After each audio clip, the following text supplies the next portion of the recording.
recuperação mais rápida, mas vamos falar sobre isso agora com a Alessandra Ribeiro, que é economista da Tendências Consultoria. Alessandra, boa tarde. Olá, boa tarde, Denise. Bom, Tudo bem? Alessandra, Boa tarde a todos. na verdade, esse dado mostra uma situação ainda de fraqueza da atividade, né? Houve muita empolgação com os números do comércio, mesmo a recuperação da indústria no mês de maio, só que aí veio essa variação e se a gente considerar o período que a economia foi atingida mesmo pela pandemia, o trimestre de março a maio, a queda é de 11,4%. Ainda é muita coisa negativa, não é? Justamente, Denise. O que a gente observa dos dados é que o pior momento realmente foi em abril, né? Aquela queda profunda, atingimos lá o fundo do poço, mas essa recuperação, né, desde como a gente observa nos dados de maio, ela tem se mostrado ainda bem limitada. E a gente observa pela abertura dos dados, outros dados que foram divulgados de maio, né, que até surpreenderam positivamente, como o próprio consumo, olhando no seu conceito ampliado, que inclui vendas de veículos, material de construção, mesmo a indústria em maio veio um pouco melhor, mas aí toda a parte de serviços frustrou com queda adicional. Então, no caso de serviços, teve um aprofundamento da queda no mês de maio, o que inclusive limitou bem essa reação do IBCBR agora de maio. Mas é isso, assim, essa saída, né, desse pior momento ainda é uma saída bastante gradual. E ainda a gente tem muita dúvida em relação a essa trajetória mesmo ao longo dos próximos meses, qual vai ser esse ritmo de recuperação, porque além dos efeitos mais diretos, né, da pandemia na atividade econômica. A gente vê o mercado financeiro, Alessandra, por exemplo, com muita volatilidade em função dessa situação também no exterior. Hoje, por exemplo, o mercado se animou com os dados da China referentes a importações, exportações. Isso alavancou o desempenho melhor de Petrobras e Vale. Só que tem preocupação com os Estados Unidos, em que uma situação de pandemia pior já começa a comprometer algumas projeções. Você acha que aqui no Brasil o IBCBR afeta o que o mercado vem prevendo em termos de recessão para este ano?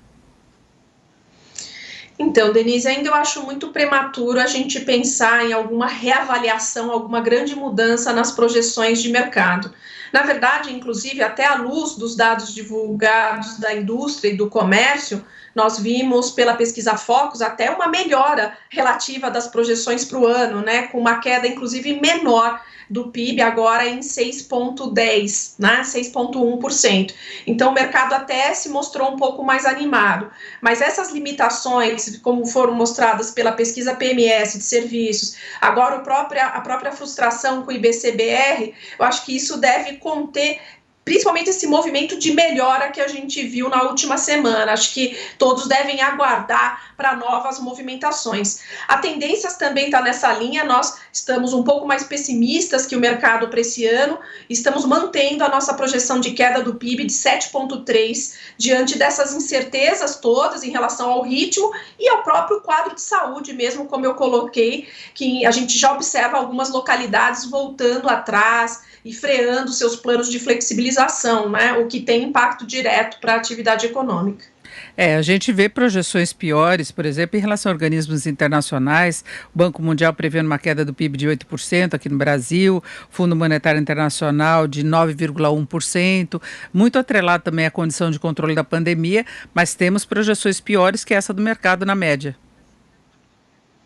Justamente, Denise, essa que eu citei é a mediana de mercado, né? Olhando aqui para os principais contribuidores aqui no Brasil, os principais agentes, mas como você mesmo citou, tem projeções ainda piores, né? Principalmente dos organismos internacionais em relação a Brasil.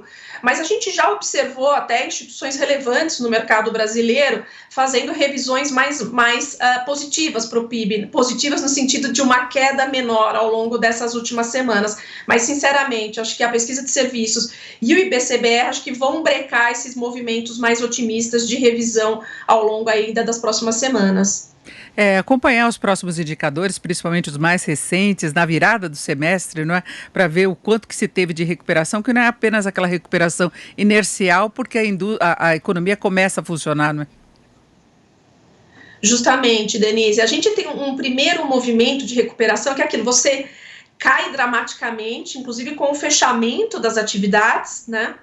A partir do momento que você volta a flexibilizar essas medidas todas, comércio funcionar, a gente tem essa volta. Uma primeira parte da volta, ela deve se mostrar até que relativamente rápida, né? Em relação, você fechou, você abriu, a coisa volta.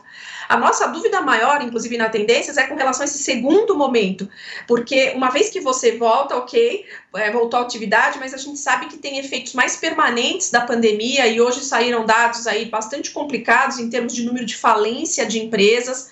A gente também tem dados bastante dramáticos do mercado de trabalho, e é isso que na nossa avaliação vai retardar um pouco essa recuperação, pensando em voltar ao nível pré-pandemia. Então vai demorar, pelas nossas simulações aqui, para a gente voltar lá para o patamar de produção de bens e serviços de final de 2019.